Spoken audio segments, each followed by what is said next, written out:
गरुडगमन तव चरणकमलमिह मनसि लसतु मम नित्यम्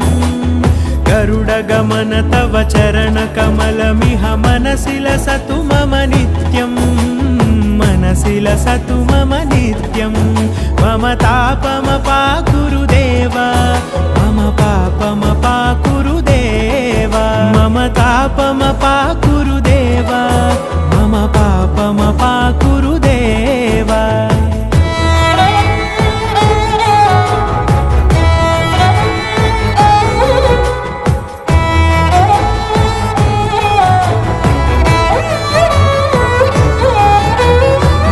जनयन विधिनमुचिहरण मुख विबुध विनुत पद पद्मा जल जनयन विधिनमुचिहरण मुख विबुध विनुत पद पद्मा विबुध विनुत पद पद्मा।